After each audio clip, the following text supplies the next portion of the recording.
Chanukah Sameach. After such a wonderful introduction, I can hardly wait to hear what I have to say.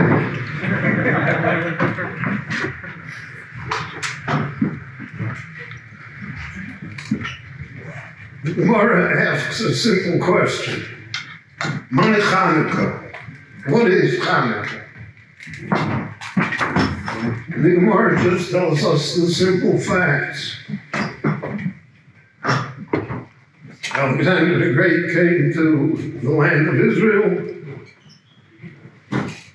150 years later, the Greeks were still in charge.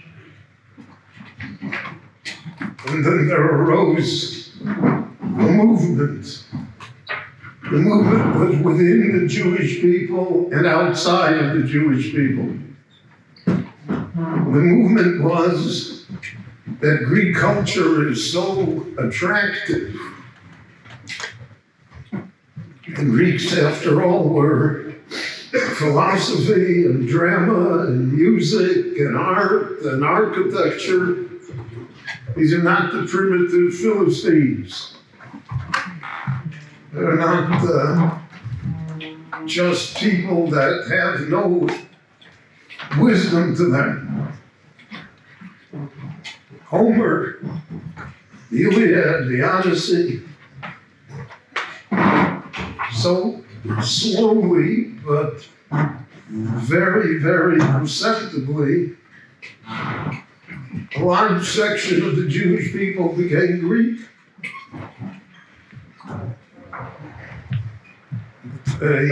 Jewish history has a name for them, Mityagnim, Hellenists. So,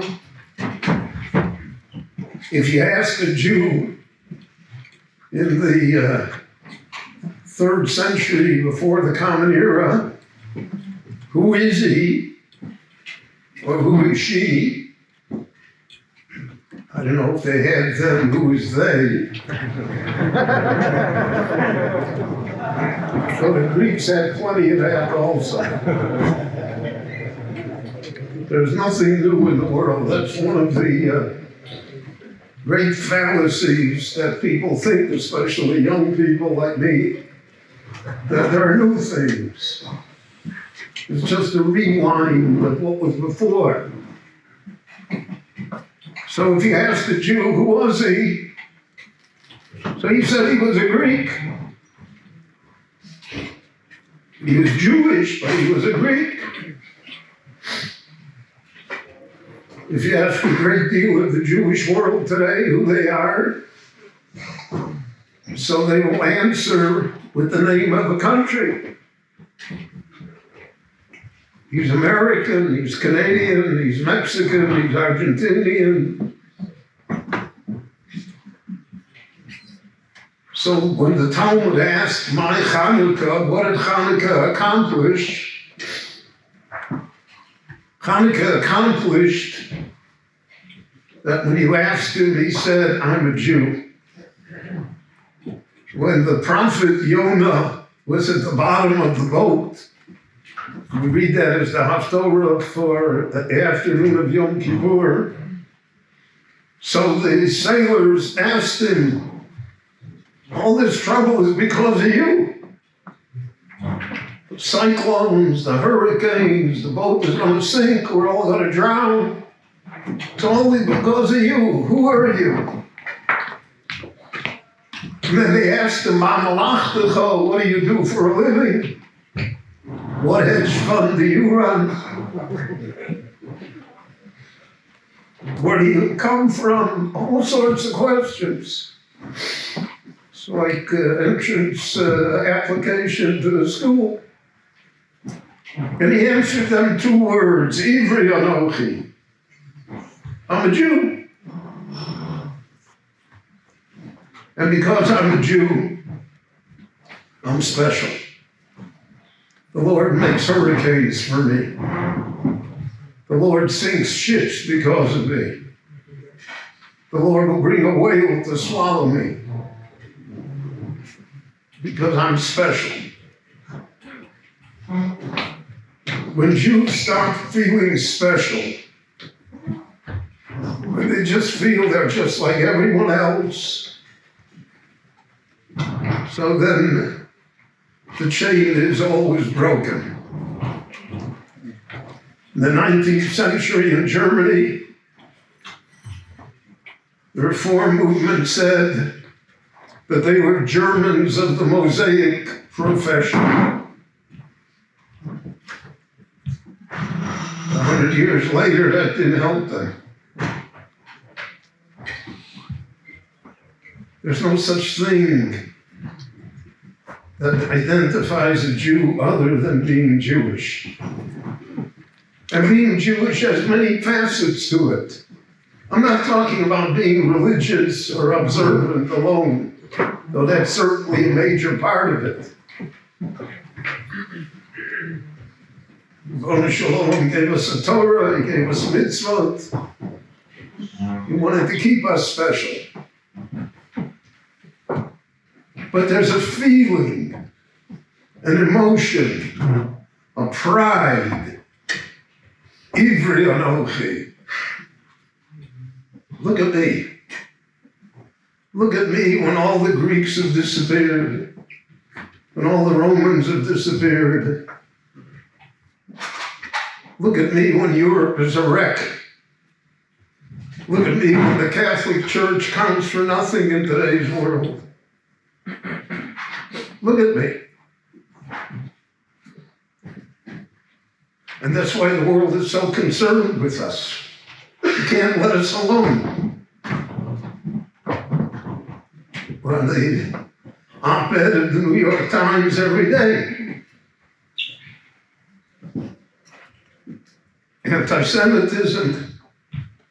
What did the universities want with us? What did we do? Because we're special. And the world knows that we are special.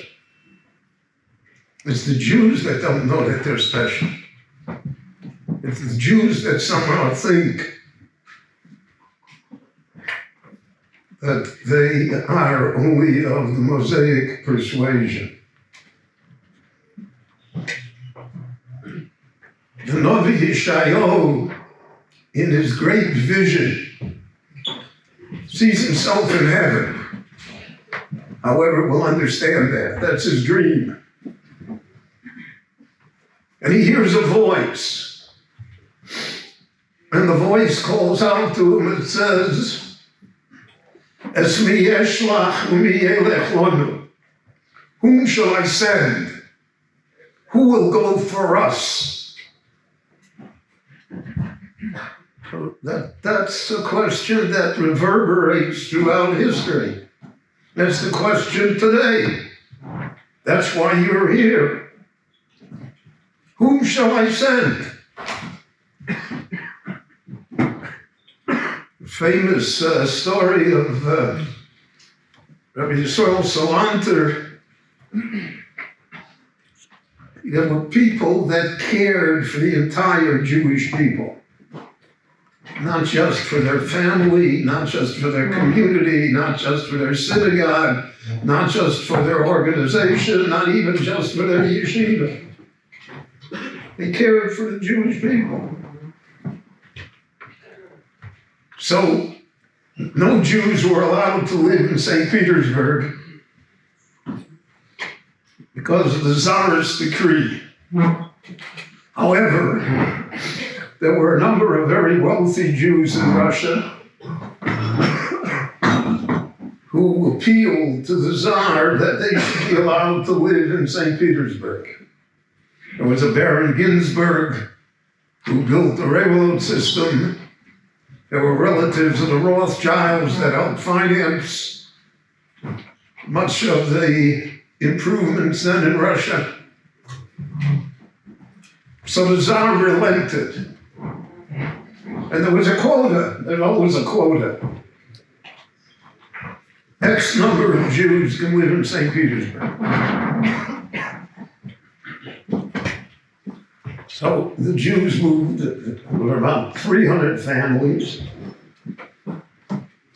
Jews need a synagogue, even the one they don't go to, but they need one. So they built, and you can see it today in St. Petersburg, the great choral synagogue. In fact, I had the privilege of sitting in Baron Ginsburg's seat that still has his plaque. He paid for it, I didn't. So the community came and they said, send us a rabbi.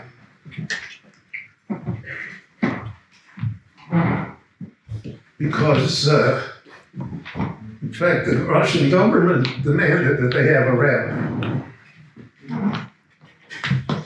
So Mishon Salanter had a disciple, Rabbi Yitzchak Blazer, who was called Rabbi Berel.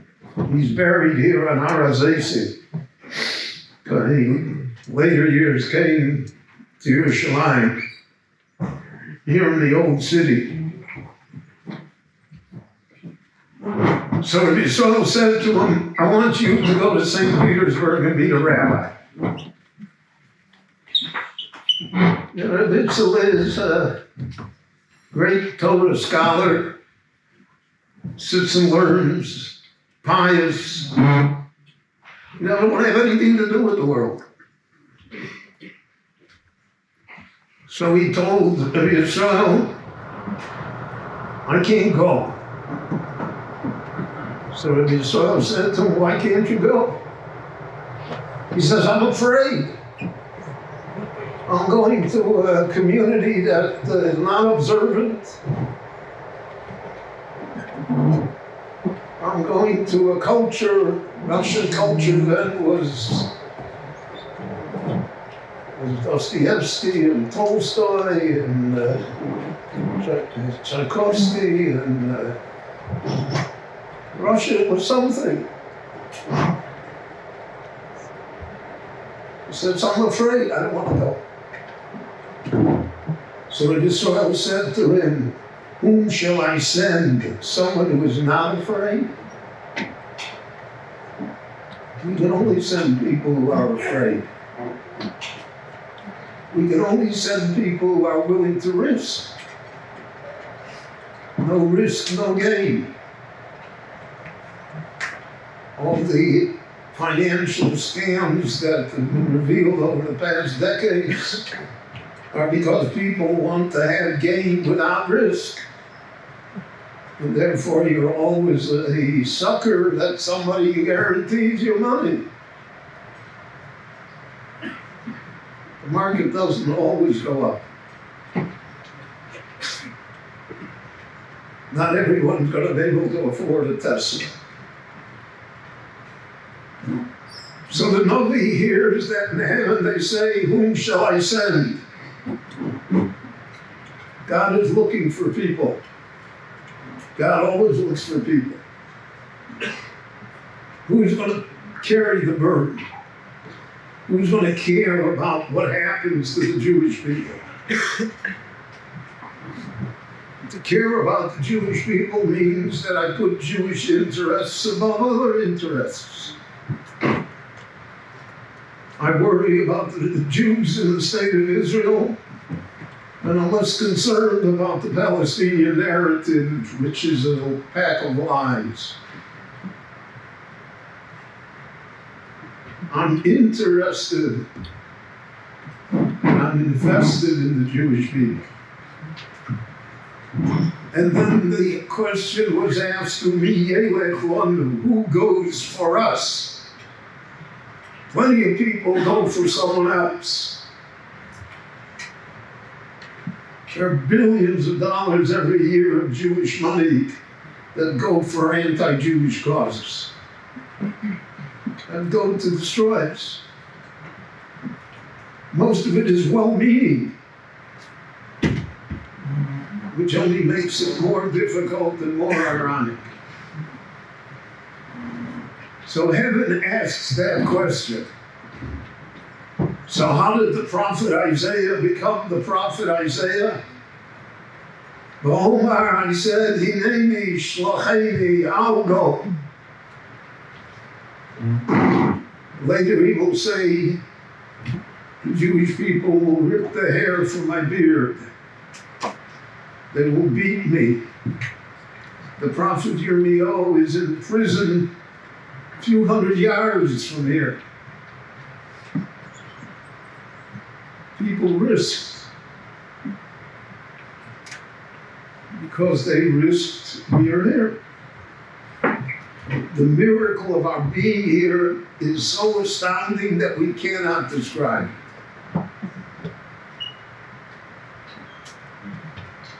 When I was in public school, in elementary school in Chicago, a long, long time ago,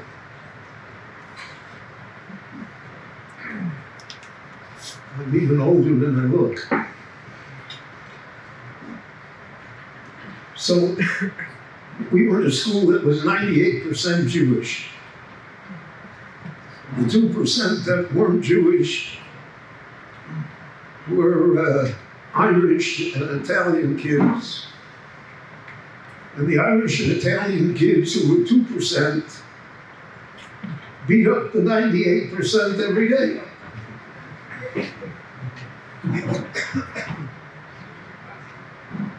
And they used to holler at us, go back to Palestine. So once we were the Palestinians. I don't know how we lost that honor.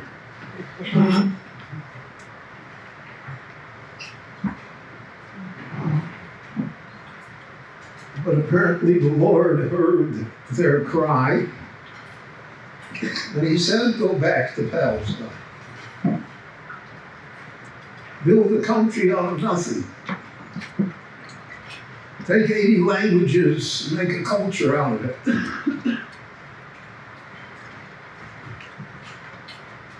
I think I was told that Leon Harada, like 200 people here, the Panavizharov told me that in 1943, when he came to Israel, there weren't 200 students in all the yeshivas in Israel together.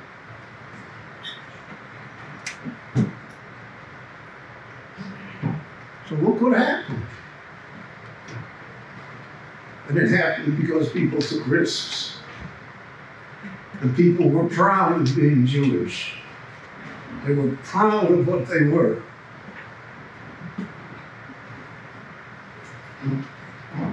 I've often said that I remember that when I was in the yeshiva, I had a teacher, a Rebbe, that every morning before we started to study the Gemara, the Mishnah, he would recite with us, Ashreinu, ma tov chelkeinu, ma noim goroleinu, ma yotfa yerushaseinu. How fortunate we are.